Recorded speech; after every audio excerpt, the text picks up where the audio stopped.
So I think those are separate buckets. And the HSA FSA is basically controlled by 3 or 4 companies that have those accounts that are basically just making interest on the float and don't really have an incentive for people to use it because they want to keep the assets there. And the employer always prepays your HSA FSA at the beginning of the year, and then an employee contributes to that on a monthly basis. So there's some dynamics that psychologically will push people to use that and have that top of mind because they do think it's either free or subsidized, Yeah. Yeah. as well as Interesting. tax advantage.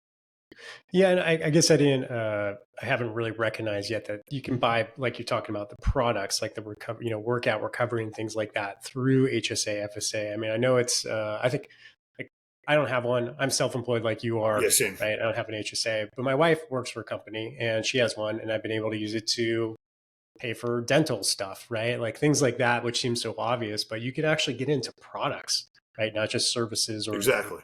billing. Yeah. Yeah. So I think those are, so I think GLP, I think actually creating like an intelligence and filling out your member database and then looking at this HSA FSA are the 3 top things. The 2 other things I would say is Promotion Vault and looking at employee engagement and rewards. I think it's going to be a wave of that coming in 2024. There are a lot of large companies that already do this with publicly traded businesses that are trying to automate awards, recognition, micro payments to employees to keep them incentivized and know that the employer is recognizing overachievement or meeting results. And then I think the 5th thing is probably looking at workout recovery. Hmm. A lot of groups out there have kind of done the minimum. They've either put in hydro massage bed. They might have put in a tanning booth. They might have a sauna.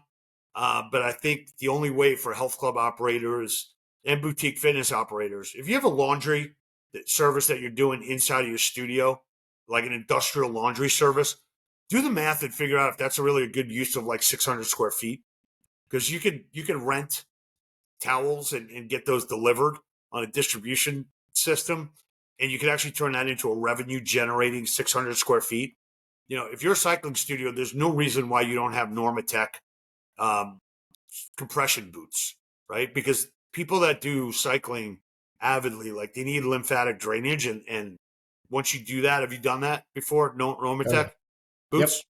Yeah, you feel like you're floating, after. So think about somebody working out at a Soul Cycle as an example. Then for another $20, I get to do Normatec for 20 minutes after class or 15 minutes. And then I leave there and I feel awesome. A salt room is a great use of, small square Hmm. footage where somebody can go in there, for 15 minutes, you can go and breathe in Himalayan salt and you'll come out and you'll feel like, your lungs are like at 200%.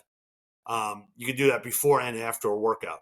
And what you're seeing right now in the market is that there are all these new franchisor concepts. I don't think anybody's nailed it yet, but you see Restore, Wellness, you see the Recovery, you see Pause. Some of those groups I think are in great locations and they'll do well. But if you claim to be an authority on workouts, you have to be an authority on workout recovery. There's really no way to like cede that space to someone else. Like if I'm a workout recovery entity and I have no relationships and I'm like a new franchisee,